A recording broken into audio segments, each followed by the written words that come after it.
पप्पू यादव की गिरफ्तारी के बाद से 32 साल पुराने केस की कहानी एक बार फिर से घूमने लगी है। तरह तरह की बातें निकलकर सामने आ रही हैं। जिन व्यक्तियों के अपहरण मामले में पप्पू यादव पर उस समय मामला दर्ज किया गया था और अब फिर से उनकी गिरफ्तारी हुई है, उस मामले को लेकर बात सामने आ रही है कि वो तो बस एक कंफ्यूजन था। जिन दो व्यक्तियों के अपहरण के मामले पप्पू यादव पर दर्ज कराए गए थे, उनमें से एक व्यक्ति खुद यह कह रहे हैं कि यह सिर्फ एक कंफ्यूजन के कारण हो गया था।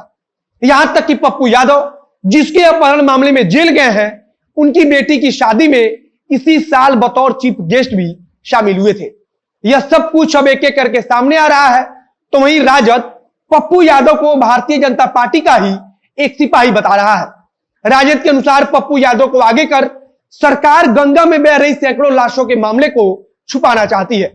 पूरा मामला क्या है और अब कैसे एक एक बातें सामने आ रही हैं, और उस समय यानी कि आज से 32 साल पहले कैसे एक कंफ्यूजन से यह सब कुछ हुआ था, इन सब चीजों को अच्छे से जानेंगे। नमस्कार, मेरा नाम है मोहित कुमार सिंह और आप देख रहे हैं जनता जंक्शन का विशेष कार्यक्रम एक्सप्लेनर।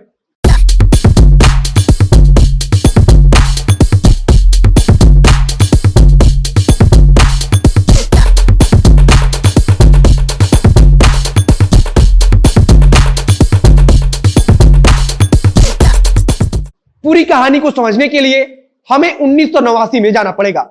पप्पू यादव उस समय बाहुबलियों की सूची में शामिल हो रहे थे। इसके पहले ही लालू प्रसाद यादव से पप्पू यादव की नजदीकियां भी बढ़ गई थी। अब इस कहानी के 3 किरदार हैं। एक तो जाप अध्यक्ष पप्पू यादव खुद, दूसरे रामकुमार यादव और तीसरे व्यक्ति का नाम उमाकांत यादव उर्फ उमाकांत राय है। उस समय यह तीनों एक साथ मिलकर ही काम किया करते थे। उस समय इन तीनों का एक गुट हुआ करता था, लेकिन गुट के ही एक व्यक्ति ने जब एक लड़की से शादी किया, जिसके बाद से पप्पू यादव का रामकुमार यादव और उमाकांत यादव से विवाद गहरा गया। अब इसके बाद जो हुआ, उसी के कारण आज पप्पू यादव जेल में बंद है। 29 फरवरी 1989 को मुरलीगंज थाने में एक FIR दर्ज कराई गई, जिसमें पप्पू यादव पर अपहरण का आरोप लगाया गया। इसी मामले में आज पप्पू यादव गिरफ्तार है, लेकिन इस बारे में कहा जा रहा है कि यह सिर्फ एक कंफ्यूजन के कारण हो गया था।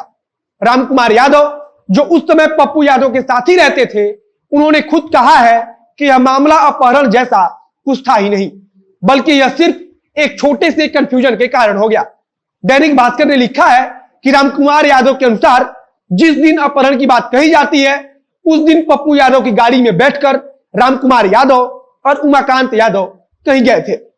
उस समय पप्पू यादव से इन दोनों का विवाद था, तो इस लिहाज से जिन्होंने इन्हें पप्पू यादव की गाड़ी में बैठकर जाते देखा, उन्हें ऐसा आभास हुआ कि पप्पू यादव ने इनका अपहरण कर लिया है। हालांकि रामकुमार यादव के अनुसार यह दोनों लोग अपनी मर्जी से पप्पू यादव के साथ गए थे।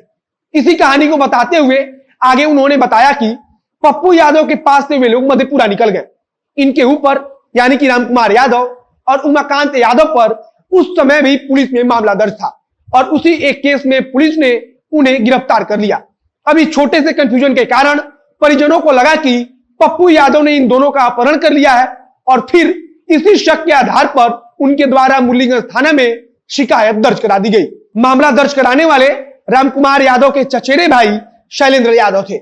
शायद आपको भी यकीन ना हो कि एक छोटे से कंफ्यूजन के कारण यह सब कुछ हो रहा है, लेकिन अगर रामकुमार यादव की बात माने तो असल में उस दिन कोई अपहरण नहीं हुआ था, बल्कि सिर्फ शक और कंफ्यूजन के कारण इतना बड़ा मामला बन गया। पप्पू यादव इसी मामले में बेल पर थे, लेकिन कोर्ट की तरफ से 10 फरवरी 2020 को ही पप्पू यादव के खिलाफ गैर जमानती वारंट जारी किया गया। गैर जमानती वारंट को पुलिस अधीक्षक तक पहुंचाया गया। वहां से गैर जमानती वारंट को पुलिस थाने भेजा गया, लेकिन असल में यह वहां पहुंच ही नहीं सका। इसके बाद से सितंबर महीने में जब अदालत ने इसके बारे में पूछा, तो बताया गया कि वारंट कहीं रास्ते में खो गया था। अदालत में बताया गया कि वारंट लेकर SP कार्यालय से चौकीदार निकला, लेकिन उसने रास्ते में वारंट को कहीं खो दिया, जिसके कारण थानाध्यक्ष को वह वारंट मिल ही नहीं सका। अदालत ने इस पर नाराजगी भी जाहिर की थी और उसके बाद से पहले वाले वारंट को रद्द करते हुए नया वारंट भी जारी किया था। अदालत की तरफ से नया वारंट जारी हो गया, लेकिन पुलिस की तरफ से कोई कार्रवाई नहीं की गई। यह भी लगभग तय है कि अगर पप्पू यादव का एम्बुलेंस प्रकरण सामने नहीं आता तो उन पर अभी कार्रवाई नहीं की जाती। चूंकि एम्बुलेंस प्रकरण का मुद्दा पूरे देश में चर्चित हो गया, जिससे सरकार की छवि को काफी नुकसान पहुंचा और अब उनकी गिरफ्तारी इसी एक्शन का रिएक्शन माना जा रहा है। एक और चीज ध्यान देने वाली है कि जिस उमाकांत यादव के अपहरण का आरोप उस समय पप्पू यादव पर लगा था, उनकी बेटी की शादी में इसी साल 17 फरवरी 2021 को पप्पू यादव बतौर मुख्य अतिथि शामिल हुए थे।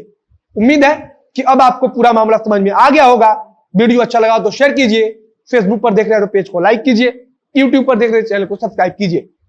मिलते हैं फिर बहुत जल्द अगले वीडियो में। कैमरे के पीछे खड़े हैं पीयू चौरसिया और मैं मोहित कुमार सिंह। धन्यवाद।